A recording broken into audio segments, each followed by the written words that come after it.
40 စင်ပေါ်မှာအားရပါရပြန်ကိုဖို့2026မှာနောက်ထပ်ပြန်ပွဲဝင်ပြိုင်အောင်မဲ့အလာမဲ့တဲစုငိမ့်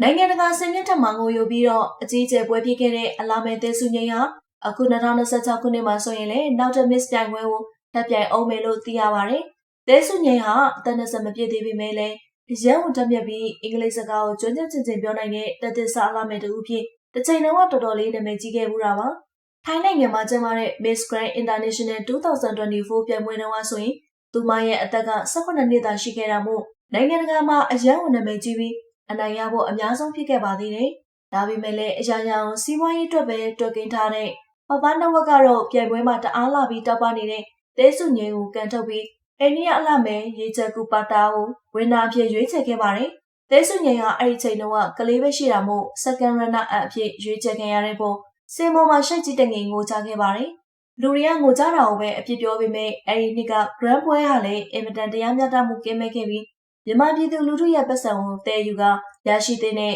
စုတိုက်တဲ့အားလုံးကိုတမင်မပေးဘဲနေခဲ့တာပဲဖြစ်ပါတယ်။ဒီဆုံးဖြတ်ချက်ကြောင့်တဲစုငိမ့်ထွန်းရလွင်နဲ့ပပနဝက်ကြားမှာပြဿနာအကြီးကျယ်ဖြစ်ခဲ့ရပြီးတဲစုငိမ့်ကခရောင်းမှာပြန်အပ်ပြီးအဲ့ဒီအဖွဲ့အစည်းကနေနှုတ်ထွက်ခဲ့ပါတယ်။အဆိုပါပြဿနာအရှုပ်ရှင်းနေဖြစ်ပေါ်ကြတဲ့မြန်မာပြည်သူလူထုတရက်လုံးကလည်းမြန်မာတွေကိုဒီလိုတက်နေတဲ့အပေါ်မကြေမနက်ဖြစ်ခဲ့ကြပြီးပန်ထရာဘယင်မကျိန်စာစုပါစီလို့ကျိန်စာတိုက်မှုတွေပြုလုပ်ခဲ့ကြပါတယ်။ဆုတောင်းပြတာလောက်မပြောတတ်ပေမဲ့ပြဿနာဖြစ်ပြီးနောက်ပိုင်းမှာတဲစုငိမ့်နဲ့အတူနိုင်ငံပေါင်း12နိုင်ငံကအလှမဲ့များကလည်းနှုတ်ထွက်ခဲ့ကြသလို2025မေလမှာလည်းပပနဝက်ဟာအိန္ဒိယအလှမဲ့ရေချယ်ကူပါတာကိုတရပူပြန်ရုပ်သိမ်းပြီးအဖွဲ့ရနေရသက်ပံထုတ်ပြန်လိုက်ကြောင်းကြေညာခဲ့ပါတယ်။ဒါတွေမကသေးဘဲနဲ့2025 Miss Grand International အဖွဲ့ကမွေးရစေကိစ္စလောင်းကစားကိစ္စကြားဖြတ်ကိစ္စတွေနဲ့အမှုခင်းတွေပေါ်ပေါက်ခဲ့ပြီးပပနဝက်ကိုယ်တိုင်ငိုယိုပြီးအင်တာဗျူးနေတဲ့ပုံရိပ်တွေတက်လာခဲ့ပါတယ်။တဲစုငိမ့်ကိုတော့ရီမော်ပြီးရုံမှနေတဲ့နဝက်ကိုငိုလျက်ပြန်မြရတဲ့အခါ